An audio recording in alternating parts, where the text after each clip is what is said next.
Taking into consideration all the imponderables, the power, the oxygen, the landing area, and all this sort of thing, is this? If the situation remains stable as it is at the moment, there's no question but what we have the thing under control and we can return the crew safely to the Earth. Now, we're going to have to make some compromises in procedures as how you do that, but that can be done. We've got a number of different ways of doing things, like re-entry. If we couldn't, for instance, get the platform up, we have what we call the entry monitoring system. We can enter at constant G if we had to with no entry monitoring system. If everything remains as is, we can get them back successfully. Now, if there was some change in the status of the lunar module, then that might mean something else, and we will keep you appraised of that situation. All right, right here. Anticipate that might happen that already hasn't happened. Can you give us an indication of what could happen? You might have some problem with some system in the lunar module that would put us in a very serious situation, like a leak in the oxygen system or something that would happen to the electrical power. There's no indication now that there's anything wrong with the LEM. It's performing properly, and like Chris said, if everything works the way it is now, there's no doubt that they'll come back all right. Okay. What time did the accident occur? I don't have an exact Yes, it must something have like 56 hours. Yeah, 55 and a half to 56 hours in that time period. I didn't All right. mark it. Will the crew be wearing their space suits, or will they be shirt sleeve, or how will they be traveling the rest of the trip? Well, they're shirt sleeves right now. I would guess they'd probably stay shirt sleeves. I see no reason to go back to the suits. Yes. Yes. All right, we're going to take these two here, and we're going to come back on this side. Jim, I'm not clear on what the vetting did to the spacecraft's attitude and pitch roll and yaw. Well, he had a negative pitch and a negative roll, and that's one of the clues that we had that something happened in Bay 4, in addition to the fact that we had all these other anomalies to the equipment that's in there. It meant that it was pitching nose down and it was rolling to the left. I think the other thing you have to remember is that we have certain instrumentation that we can believe or not believe. I mean by that when you have something like this happen, you don't know that you're not reading false information from some of the instruments. So you have to look at those and see how they failed, etc., and see what the measurements are, and see which direction they went when they began to fail, to see whether that you're reading true information. All right, this one, and then we're going to come back on. Chris, could you put this in a somewhat larger perspective? It seems obviously that if this happened on the way back, the situation would be critical. I mean, it would be fatal. Indeed it would. You discuss this thing from the standpoint of the resources you're left with when it fails at this point in the mission. Well, at any time that you still have the lunar module in the condition that we have it in this case, where we've not used any of its consumables, then we're in a very good situation. We've always called the LEM a good lifeboat under those circumstances. If at any time in the mission, however, the LEM had separated and we had gotten ourselves into a rendezvous situation, or the command module being around the moon, then what you state is absolutely true. It would be a fatal situation. What is the critical consumable? Water, lithium hydroxide, oxygen, electrical power, or what? And how long will it last? Well, as I mentioned earlier, it varies on how you use them. If you turn everything off, then electrical power is not a problem, but of course we have to use it.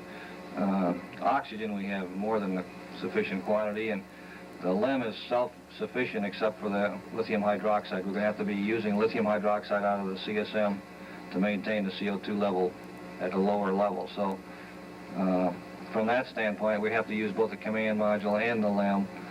From an electrical standpoint and an oxygen standpoint, we can use the LEM alone. Enough water? Yes. When the fuel cells aren't functioning? Yes, the LEM has a large amount of water that it carries. The LEM cooling is done by water. It uses a sublimator rather than radiators, so we'd be using that water for cooling, and there is enough. The individual life support system packs that were meant for the moonwalk, can they be used inside of the spaceship? Yes. Thank you. All right, we're to the very back room. Any thought given to cutting down communications to conserve electrical power? To setting a timeline of we'll talk to you with us and so at such hour? I don't think it makes that much difference. And I don't, at this time, I don't think we have to do that. Right. Initially, we wanted to get the spacecraft configuration under control so we knew where we were. And as I said, we've got to average about 25 amps or something on that order, plus or minus a few amps. And it's better to burn a few extra amps right now, figure out what you're going to do, and have all the capability of taking things out later. But you want to make sure that you've got a condition you can live with now. I might say that if we're in a condition where we don't have the 220-foot dish, communications may be somewhat sporadic without the high-gain antenna, which we would probably not want to bring up because of power reasons in the land. I know it's probably a little premature, but seeing they have had a rough time, have you worked out any schedules for a sleep period for any of the astronauts? No, I think this is a little premature for that. Mary? Chris, if the LEM continues to operate well, what is your, on the systems and the power and all that kind of jazz, what is your primary concern? Do you have any concern about the spacecraft, things working sufficiently in it to bring it back? No, I think that with the ground situation that we have, that is the tracking we have from the ground, the maneuvers that we can give them from the ground, I think that we're perfectly satisfied that that situation is well under control. Would extreme weather conditions affect your choice of landing sites, and do you have any idea what the weather will be like in the landing sites? I haven't looked at the weather yet, but we would still have range control during re-entry, some hundreds of miles, perhaps 1,000. What will the procedures be for the rest of the night? They are not defined yet. All right. Chris, you were in a catbird seat on John Glenn in a retro pack that didn't come off, Scott Carpenter in an overshoot, Dave Scott in a stuck thruster. How would you, and forgive me if I put you on the spot, but how would you classify this situation as regards to these that we are familiar with a little bit? I'd say this is as serious a situation as we have ever had in manned space flight. This man McQuarrie is. Jim, two questions. One, with the situation of using the lithium hydroxide in the Lunar module, will there be any chance that the air might get stuffy at all before this is out? And could you paint a picture for us of what it's like in the command module with it powered down? What does Swigert, whoever's in there, see? Is it just the lights from the computer or the disk keep blinking, or what? Well, we'll first let me answer the one about the lithium hydroxide.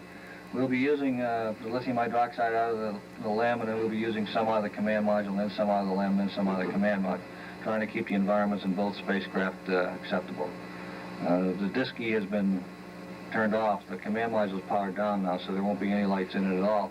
They'll be using this flashlight. We have 3 re-entry batteries in the command module, and we have no way of recharging these things now with the fuel cells gone, so we don't want to waste any of this valuable electrical power by running unnecessary equipment in the command module. Now we do have the capability of powering some things in the command module from the LEM as long as we keep this power load down low via the umbilical that runs through the tunnel. In a report a few moments ago from the Aquarius, they were still having problems with their roll, and they had not attained the configuration that they wanted. My question is, do you know precisely where they are? And are their computers operable and in tune with yours? You talk about perhaps some of the instruments giving you bad readings. Do you know at this moment precisely where they are? Oh, yes, I think we know the trajectory they're on, if that is your question. Yes, sir. We may not know exactly what their alignment is. I think that we were fairly well satisfied that the CSM and the LEM were properly aligned with each other before we shut down the CSM. Hole that was caused by this? I don't think we know that. As far as we know where the LEM is, but it doesn't know where it is, because when we went in there and powered it up, We only went through that part of the power-up procedure that brought the IMU on the line in a known configuration. All that equipment, all that erasable memory that has to do with where it is, isn't in there, and the LEM really doesn't navigate normally between the Earth and the Moon anyway, so we're going to have to keep track of it from the ground. And the main thing is the LEM provides the attitude with respect to the stars, and that's the reference with which we'll use for all powered maneuvers. Well, these men are very anxious to get back to work, so we're going to take about 2 or 3 more questions and then cut it off. So Chris, I know this is very early to answer this kind of question, but Project Apollo had a pretty carefully thought out lineup of things that you wanted to do. You curtailed it by eliminating flight number 20. Now, for practical purposes, you've eliminated flight number 13 as far as lunar exploration is concerned.